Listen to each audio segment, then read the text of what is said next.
You don't know Johnny Blake, but you've seen plenty of kids like him. Almost every night you'll find them on street corners, in milk bars, coffee shops. Before you get to know them, they all seem pretty much the same. Adult, impulsive, and brash.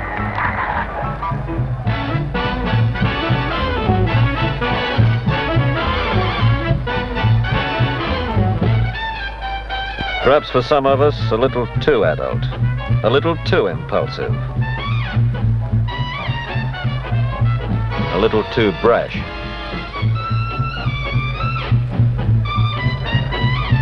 I know them perhaps better than most because we have something in common. Motorbikes. There's one difference. With me, it's my living. Hey kids, here's Conway.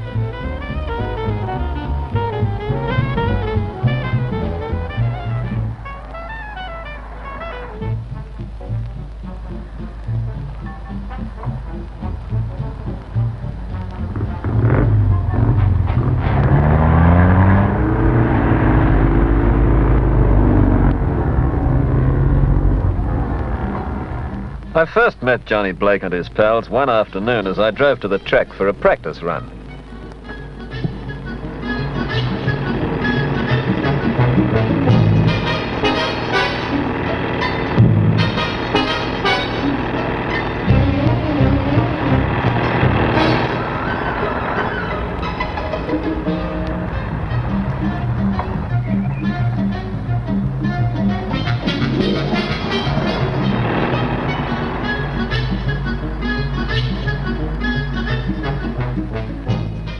At first, they seemed like dozens of other motorbike crazy kids who watched the professional riders from time to time, and I took little notice of them. There were other more important things. For instance, I had to be certain how my bike would behave after the retune job I'd just given it.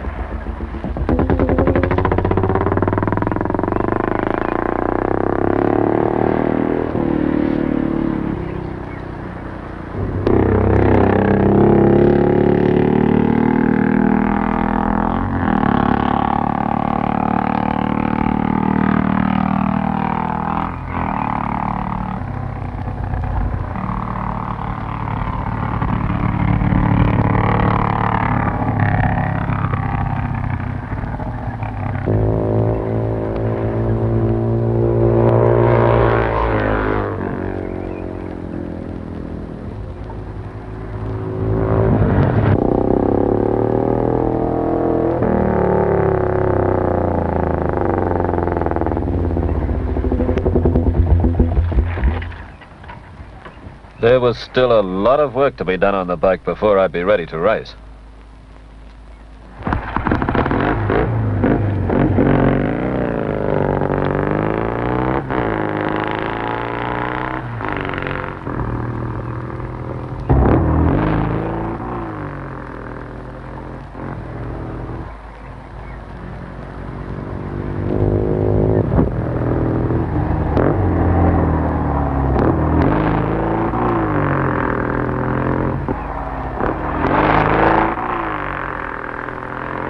The boy could ride all right, but he didn't know the track, and he didn't know the chances he took every time he made a turn.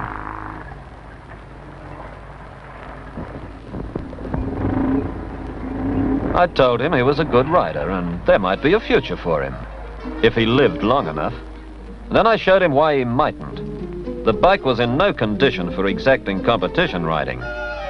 The list of things wrong was quite impressive. There was glass, for instance, badly adjusted brakes, frayed cables, slack chain.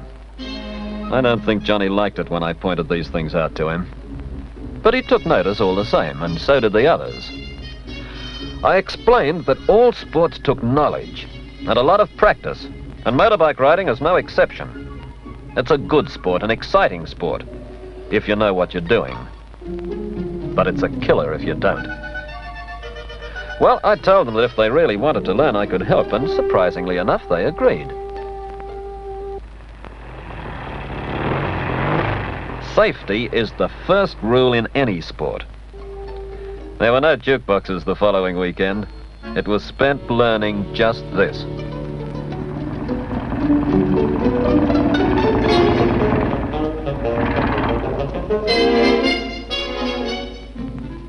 Well, it seems they had a lot to learn. Of all the bikes, only 2 were passed as being really safe.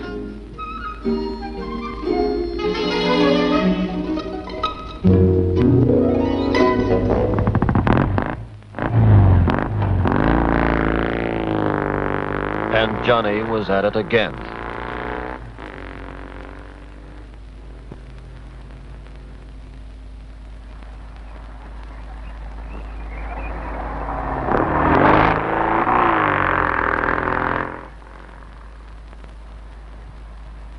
There was nothing anybody could do.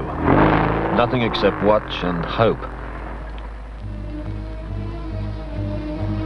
There was no doubt about it. For all his brashness, he could ride.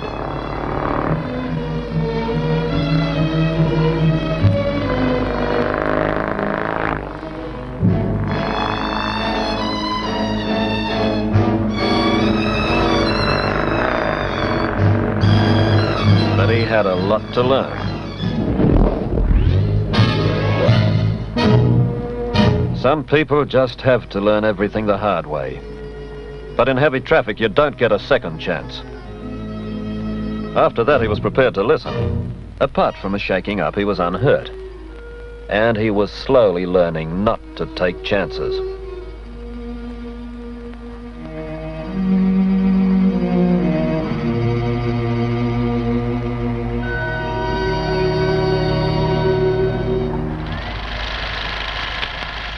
With the drama out of the way, the Safety Bureau officers began giving the youngsters some real instruction in safety.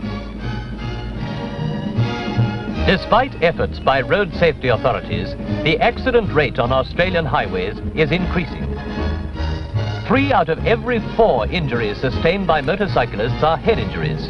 By wearing a helmet, the risk of serious head injuries is considerably lessened.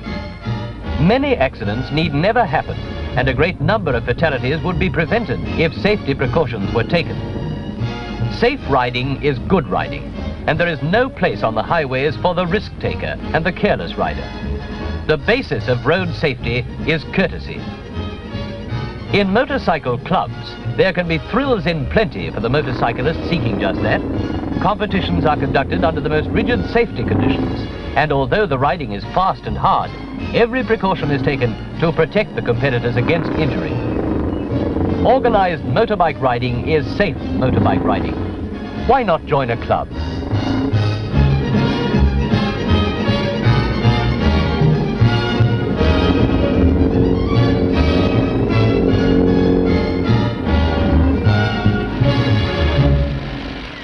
The question I asked myself was, just how much notice would they take of all this? I found out later. When he's not riding in trials and races, Johnny is a scrutineer. And he's not only the most enthusiastic, but he's one of the most thorough.